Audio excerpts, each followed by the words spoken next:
Hammer Time. This is when we like to help you with home improvement tips. And in this edition of Hammer Time, Jason McCullough with Brothers Redevelopment offers an abrasive way to get things done around the house. Good to see you, Jason. Good to see you. You have two kids at home right now watching, right? I do. Hello, Wyatt. Hello, Liam. I have a Wyatt too. Do wow. you? Excellent. So before we scratch things up today with all the sandpaper, the 2017 Paint-a-thon is in full swing. It is. You've done really well, 75 homes so far. Yes, thus far. How does someone qualify? You just need to be a senior, 60 or older, own your home, and have a need. Give us a call and we'll get an application and get you set up. And Brothers Redevelopment is actually partners with an Arvada organization. Talk about that organization. Yes, we actually partner with the city of Arvada. And we're providing accessibility modifications for folks who own or rent a home and are having a hard time getting in and out or getting around and it's unsafe. We can go in and make ramps and bathroom modifications. It's a really great program. It's helping people, especially seniors in that city, stay in their homes. And is it free?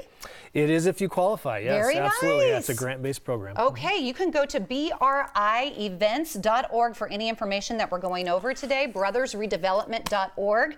And now let's work with sandpaper. Let's talk about some of the solutions that we can use sandpaper sheets for. Sure. Well, around the house, the big ones are furniture refinishing. Obviously, wall and the construction, you'd use the orbital for some of the more, woodworking. I brought some examples for drywall finish. You'd use this, you can attach a pole to it and get up high if you're doing some drywall work or wall patches.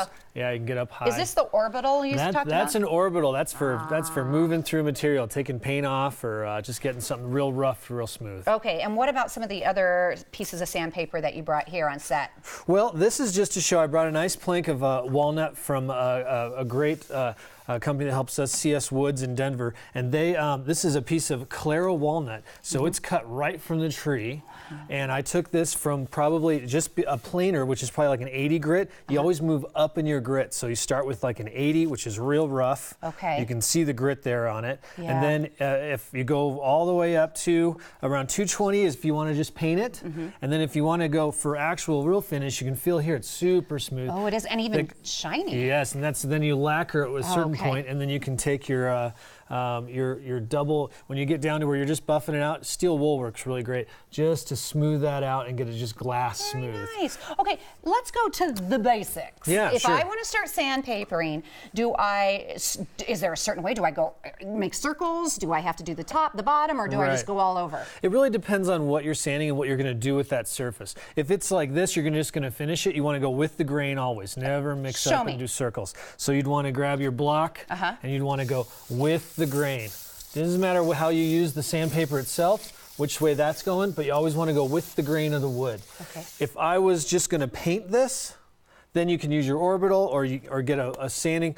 Sponges are really good. They get in nooks and crannies, and you can go in circles and get that out there. That's just to break down the surface. So, but you do it in stages to make it really fine and exactly, nice, right? Rough to smooth always. Same with just feel the grit of the sandpaper. This versus like say a 400 is very smooth. Oh, yeah, and then here's some 800. It's like velvet. Oh, it totally feels different. Yeah. Let's go back to this orbital. Sure. Okay, now I would use this if it's really, really rough, right? Yeah, if it's been painted and you got to get that paint off, or if it has a varnish you want to remove, or if it's just splintery and it's an old board and you want to kind of bring that color out again, orbitals are great for that. So this may be a silly question, but do you just sandpaper wood or can you use it on metal? Oh, absolutely. Actually, I brought in, so this is a metal grinding wheel. This will rough it down, and then you use this flapper wheel, and that'll get a nice smooth surface on any metal. Isn't that interesting? Yeah. And one thing we didn't talk about and we should hit before you sandpaper, you got to make sure you have protection. Yes, absolutely, especially with paint, varnishes, metal,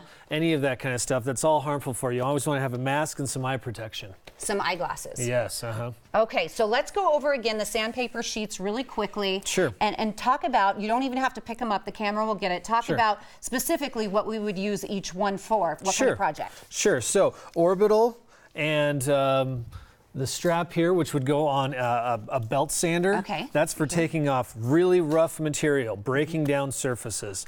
Then you'd use the flapper wheels or the screens there for metal. And then you can also use those on the back, what they're good for, and you use that on drywall as well. And then with the regular sandpaper, which they call wet or dry sandpaper, that's for kind of finish woodwork, furniture work, anything kind of real high detail. To make it look fine. Yep. And then between coats, you also want to clean the surfaces too. That's why I brought in this. Before this is a or tack after, cloth. or as you go? After each sanding, Okay. clean the surface, because otherwise you just get a paper that looks like this, where it's grabbing. You're not sanding anything. You're just kind of rubbing it around. Quickly, we have 30 seconds. Sure. What about cost of sandpaper? Is there more affordable type than the other?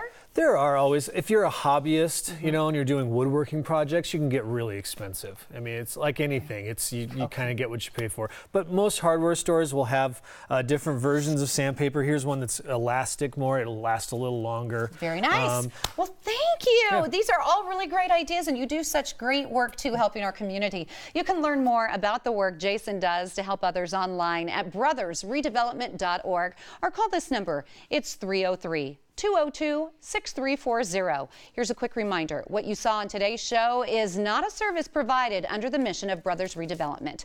Be sure to mark your calendar for Tuesday, August 29th. You're invited to join in on the fun during a warehouse party, 5 p.m. at Home Mod headquarters. For tickets, visit this website. Go to brievents.org. That's brievents.org.